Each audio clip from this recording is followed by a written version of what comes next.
Hello, Frugal Force. Once again, this is Captain Frugal reporting for duty, and today I want to talk about Amazing Spider-Man, Dan Slott's Amazing Spider-Man is, versus Nick Spencer's Spider-Man. In other words, the state of the Amazing Spider-Man, if you will.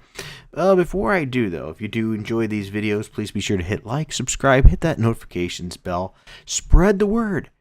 Share this channel if you don't mind as I continue to march and grow this channel.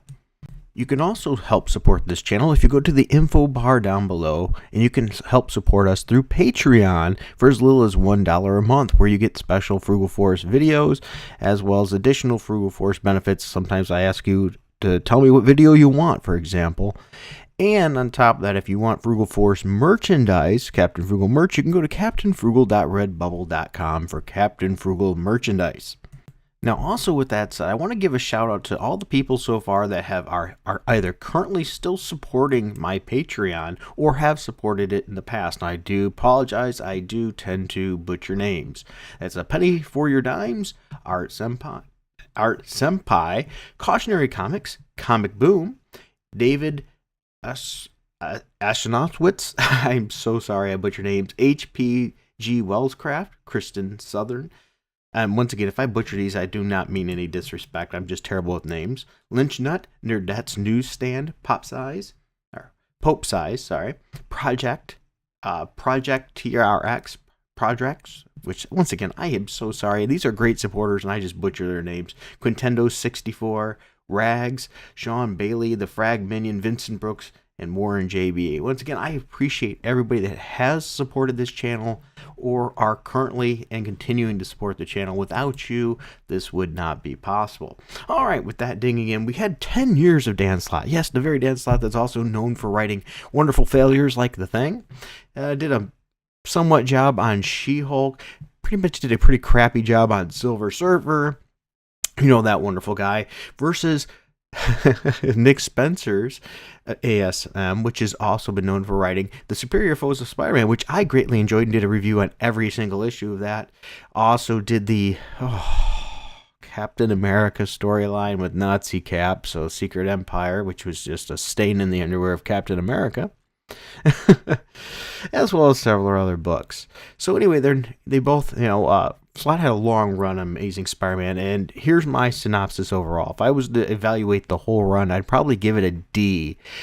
Dan Slott is a big picture guy. He has big ideas, but unfortunately, his ideas never took into account characters, and he had to morph and smush the characters in order to fit the narrative, which really did not lead to good storytelling. And most of his stories, to be fair, were very big and grandiose, but they usually ended in a thud that was less than spectacular, or should I say less than amazing. And he never stuck the landing. He also threw in some of his own personal, of course, propaganda, little things here and there, but he's also very big on cultural references, which really won't stand the test of time with his version of humor. I just didn't really care for it. He wrote Spider-Man. Pretty much he de-aged Spider-Man and made him a little man-child. If you notice throughout the whole run, he wasn't very smart. He made constant mistakes, was belittled by everyone, and really was seldom the hero in his own book. He was constantly had to be saved by other heroes and supporting cast members. So overall, not a very good run. Now, Nick Spencer there, he's been on the book now for 12 issues, maybe 13. I think just read the 13th issue today. He's also had some goofy storylines. I will say the overall plot storylines haven't been anything that serious in tone. But I will say the characters under his pen, if you will, have been written much more witty. Peter Parker has now been being written much better. He's got his wit. He's not an idiot anymore. He's the actual hero in his own book. He's actually the hero. The supporting cast doesn't all act like they took stupid pills either. He's carried for J. Jonah Jameson in an interesting way, showing that how he knows, but yet he still has that little tick once in a while that pops out against Peter Parker. The background cast has been written much better. He did do some things that made me question at first, like moving him into an apartment with Boomerang. I was a little leery of that. But, it's a step forward because under Dan Slott, Peter Parker was so poor and couldn't take care of him so much he had to wear Bobby Morse's t-shirts, for crying out loud, right? made to a loser, whereas here he's taking care of himself, even though he's a little bit down and out. He's living in an apartment with Boomerang, and I was like, oh, I don't know how this is going to go. But you know what? It's actually been really quite good. But as I said, Spider-Man's being written witty. He's being written as a hero, even though the plot lines are still been pretty silly, actually, like the splitting of Peter Parker and Spider-Man. I didn't really care for the major plot there, but it was still written well and interesting. We had a really good back and forth between the Black Cat and Peter Parker, Spider-Man as well, repairing the damage that Dan Slott did in that relationship, where the Black Cat pretty much says, I really need to know who you are, because there was a relationship between them, but it's bugging her that she had all that relationship and still doesn't really know who is there anymore because of the forgetting thing, which was not Slott's fault, by the way. That was a plot point thanks to Joe Quesada. Yeah, nice job, douche. But anyway, Dan Slott continued to destroy the character of the Black Cat by turning her to a killer, really, evil mastermind killer, which was just not fitting at all. And Dan Slott just really probably tarnished that character for a lot of fan favorites, that love that character. Whereas I think, in my opinion, it seems like Nick Spencer is repairing that damage. And we've seen that with several characters. He's also doing a great job of repairing a lot of the damage that was done from One More Day with Peter Parker and MJ. We're also getting a lot of damage fixed with none other than every supporting character really in this series. Is just written better. Overall, the characters are much more grounded and back to where they were before they were in Slott's hands to mess up, before those little sausage fingers could really do their damage.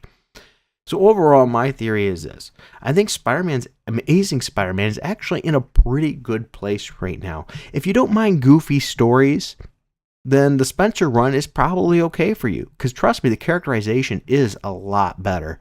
I mean, there is some misses. For example, there's a Thieves Guild. And that's the issue with Black Cat. Well, the Thieves Guild whole storyline was a little bit lame. But the Black Cat segment with him dealing with Black Cat's been pretty good. Also, we have MJ now going to like a therapy kind of session thing with led by Jarvis, and that's going to be a subplot leading to something. I'm not sure if I like that or not, but I'm willing to give it a shot and see where it goes. But here's the thing, ultimately, while reading Spencer's run, I find myself actually wanting to read the next issue. I find myself enjoying it and sometimes questioning, I wonder what's going to happen next. I could honestly say during Slott's run, I never felt that way. Each issue almost felt like a kick in the balls. It's like, oh, come on, when will this ever get good? I never really, I can't wait to see what's next. It is just not good storytelling. It didn't hold me.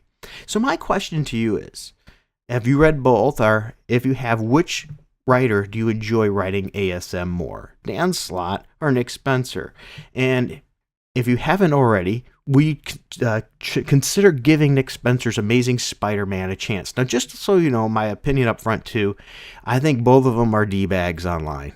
Absolutely jerks. I mean, me and Dan Slott, of course, have had issues back and forth, and he's not a very nice person online, and Nick Spencer is not either. Matter of fact, I'm blocked on Twitter by both of them, okay?